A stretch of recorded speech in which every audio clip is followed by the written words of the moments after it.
Hey everyone, welcome back to my channel. I just saw the Backrooms and it was spoopy, so let's get into it.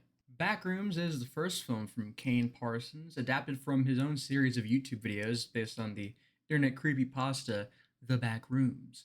It was this 4chan post that described the idea that you slip through the cracks of reality and end up in this alternate dimension type thing where it's just an endless office building. People saw that post and they made this whole world with government agencies and monsters and stuff like that. I've only ever seen the original Backrooms video. I don't know that much about the lore and the story, but I was still curious about it because, Backrooms is popular. And I also just like the liminal horror style of it. It's something I'm intrigued by. The success of this movie was pretty unprecedented, at least from my perspective. I knew the Backrooms was a well-known IP, but I presumed it was just an internet phenomenon, and just because it's popular on the internet, that doesn't mean that people would go out of their way to see it in a theater. But people showed the fuck up, and people liked it, generally. It was A24's biggest opening ever, and who knows, maybe it'll be their biggest movie ever. There's already a sequel in the works. I do think that a sequel would be worse than having this movie be standalone, and it might make this movie retroactively worse, but for what the movie is, I thought it was pretty good.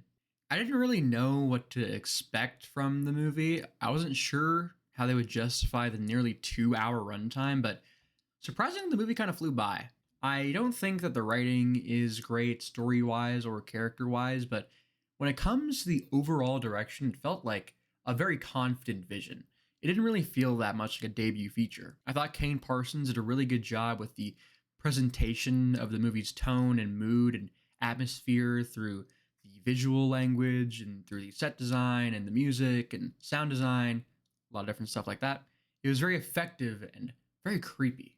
The movie has a lot of details that feel intentional and purposeful that, like, Kane Parsons obviously wanted you to notice. Like, the scenes that take place in the real world are very cluttered and compact.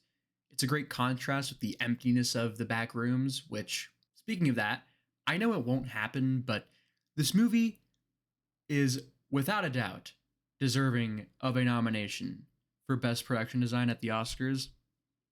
The set design and the lighting and the props for the titular back rooms is so immaculate and so detailed and so haunting and so isolating and so many other adjectives. They made the back rooms feel so cinematic. It's really impressive what they managed to do with this movie.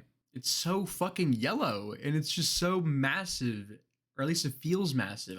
It's probably not like actually that big, but it just really does feel so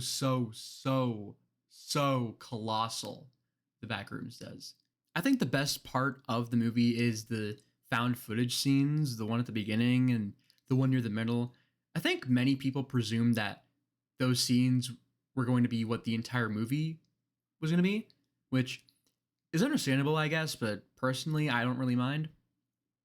These scenes are really scary, really scary, and they feel very well thought out. Again, the direction in this movie is very strong. I thought the movie's score was pretty good too.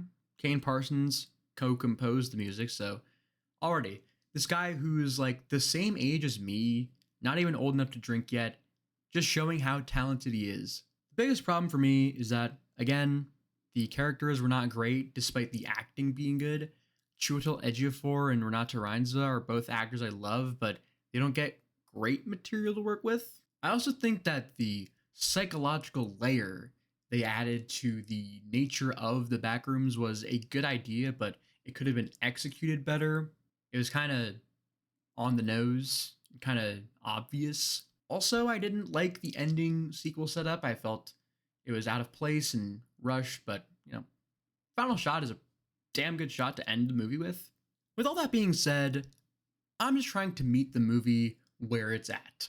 I felt like the movie's strengths outweigh its weaknesses because they put more effort into its strengths, like the atmosphere and the music and the production design and all that stuff is what they were focusing on. At least it felt like to me.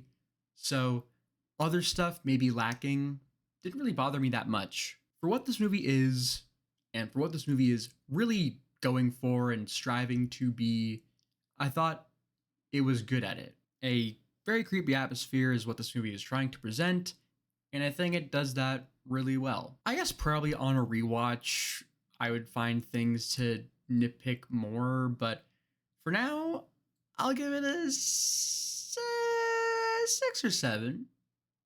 Maybe a 7. 7 out of 10. Alright, that's going to do it for this video. Thank you so much for watching. Subscribe if you want to see more content. Like the video if you like the video. Follow me on Letterboxd if you want to be up to date on what I'm watching.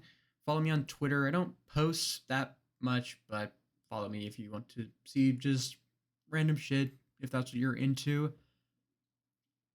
Very, very short outro, but I don't have that much to say. I'll see you in the next one. Goodbye.